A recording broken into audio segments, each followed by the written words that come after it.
तो इन ढेर सारी खबरों के बीच शुरुआत करते हैं संसद के मॉनसून सत्र की खबरों के साथ, जहां तीसरा दिन भी हंगामे की भेंट चढ़ गया। हंगामे की वजह से दोनों सदनों की कार्रवाई दिन भर के लिए आज स्थगित करनी पड़ी। मणिपुर के मुद्दे पर विपक्षी दलों ने संसद के बाहर विरोध प्रदर्शन किया। विपक्षी दल मणिपुर के मुद्दे पर संसद के अंदर प्रधानमंत्री नरेंद्र मोदी के बयान की मांग कर रहे हैं, जबकि बीजेपी सांसदों ने पश्चिम बंगाल और राजस्थान में महिलाओं के उत्पीड़न के विरोध में प्रदर्शन किया। इसके बाद राज्यसभा के अंदर विपक्षी दलों ने मणिपुर के मुद्दे पर जमकर नारेबाजी की। राज्यसभा के चेयरमैन जगदीप धनखड़ ने आम आदमी पार्टी के सांसद संजय सिंह को पूरे मॉनसून सत्र के लिए राज्यसभा से सस्पेंड कर दिया है। संजय सिंह को सस्पेंड करने का प्रस्ताव केंद्रीय मंत्री पीयूष गोयल ने दिया था। आम आदमी पार्टी ने इसे लोकतंत्र की हत्या बताया है। लेकिन सरकार मणिपुर के ऊपर बात करने के लिए तैयार नहीं है। मोदी जी सदन में आने के लिए तैयार नहीं है। हमारा विरोध जारी रहेगा।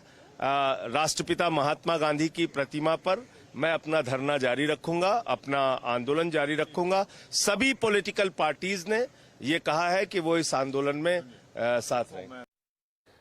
इधर मणिपुर के मुद्दे पर गृह मंत्री अमित शाह और रक्षा मंत्री राजनाथ सिंह ने प्रधानमंत्री नरेंद्र मोदी के साथ आज बैठक की है। गृह मंत्री अमित शाह ने लोकसभा में कहा कि सरकार मणिपुर के मुद्दे पर संसद में चर्चा के लिए तैयार।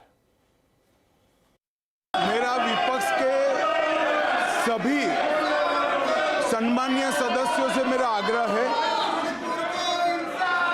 कि एक बहुत संवेदनशील मुद्दे पर काफी सदस्यों ने, सत्ताधारी दल के और विपक्ष के दोनों ओर के सदस्य ने चर्चा की मांग की है। मैं सदन में चर्चा के लिए तैयार हूं। मुझे मालूम नहीं है कि विपक्ष को चर्चा करने देना नहीं चाहता है। मेरा विपक्ष के नेता को आग्रह है कि चर्चा होने दे और इस महत्वपूर्ण मसले पर पूरे देश के सामने सच्चाई जाए, बहुत महत्वपूर्ण है। तो संसद के आज के हाल पर और बातचीत करते हैं। हमारे साथ हैं हमारे सहयोगी लक्ष्मण रॉय। लक्ष्मण, संसद में आज भी हंगामा जारी रहा, काफी कुछ हुआ, मणिपुर का मुद्दा छाया रहा। उधर आप आम आदमी पार्टी के सांसद सस्पेंड भी हुए। अब यहां से आगे किस तरह के आसार दिख रहे हैं? देखिए, दरअसल अब यहां से आगे मामला सुलझने की बजाय और ज्यादा बिगड़ता दिख रहा है। किसी एक मुद्दे पर सत्ता पक्ष और विपक्ष सहमत हो जाए, उसकी संभावना दूर दूर तक नहीं दिख रही है।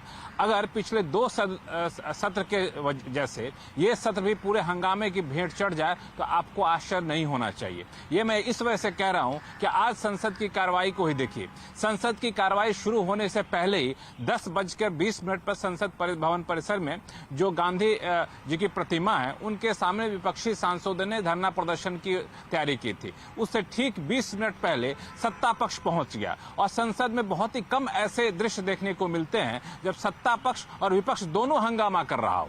सत्ता पक्ष ने 10 बजे वहां पे गांधी मूर्ति के सामने वहां पे धरना प्रदर्शन किया। राजस्थान में दलित महिलाओं के खिलाफ हो रहे अत्याचार का मुद्दा उठाया। उसके तुरंत बाद विपक्षी पार्टियां वहां पहुंच गई। वो मणिपुर में हो रहे महिलाओं के खिलाफ अत्याचार का मामला उठाने लगी।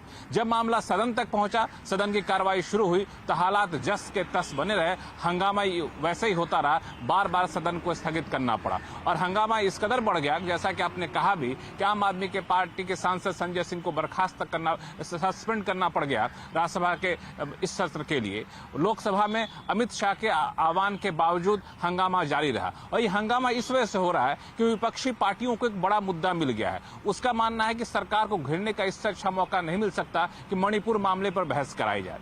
और सरकार का मानना है कि अगर प्रधानमंत्री ने बयान दे दिया सदन के भीतर तो एक तरीके से सरकार बैकफुट पर आ जाएगी और सरकार अपनी गलती मान रही है, ऐसा संदेश जाएगा। इस वजह से सत्ता पक्ष भी ऐसा नहीं करना चाहती। इस वजह से मणिपुर के साथ साथ दूसरे राज्यों में जो महिलाओं के खिलाफ अत्याचार की बात हो रही है, उसको भी अब जोर शोर से उठाने लगी है, सदन के बाहर, सदन के भीतर। और विपक्ष को पता है कि अगर इस मुद्दे पर चर्चा हुई तो सिर्फ मणिपुर तक चर्चा नहीं होगी, चर्चा पश्चिम बंगाल पर होगी, चर्चा राजस्थान पर होगी। और जब राजस्थान पश्चिम बंगाल पर चर्चा होगी तो कहीं न कहीं चोट विपक्ष की सरकार जो वहां पर है उन उनके ऊपर ही पहुंचेगी। इसलिए विपक्ष भी इस चीज को समझता है। यही वजह कि बार बार प्रधानमंत्री के भाषण के प्रधानमंत्री बयान दे इस बात पर अड़ी हुई है, क्योंकि विपक्ष को भी पता है कि शायद प्रधानमंत्री उनकी बात को नहीं मानने वाले हैं। तो हर कोई अपने पक्ष को मजबूत करता हुआ दिख रहा है और इस मतभेद को सुलझाने की कोशिशें भी हुई। कल देर रात राजनाथ सिंह जो रक्षा मंत्री हैं, उन्होंने कांग्रेस के अध्यक्ष मल्लिकार्जुन खड़गे से बातचीत की, लेकिन मल्लिकार्जुन खड़गे ने साफ तौर से कह दिया कि मामला बहुत संवेदनशील है,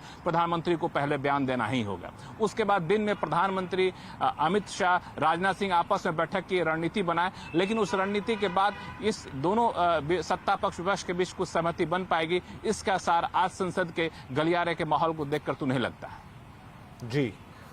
जी, बहुत शुक्रिया लक्ष्मण इस अपडेट के लिए। तो संसद में गतिरोध जैसा लक्ष्मण बता रहे हैं कि फिलहाल तो ये खत्म होता दिखाई नहीं दे रहा, बल्कि यहां से चीजें थोड़ी और उलझती हुई दिखाई देंगी और उसके अपने अपने कारण हैं।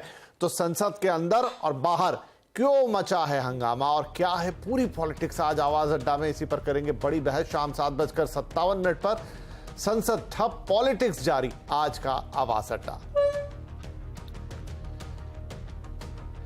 इधर राजस्थान में एक अलग खलबली मची हुई है। राजस्थान विधानसभा में भी आज एक्शन देखने को मिला। गहलोत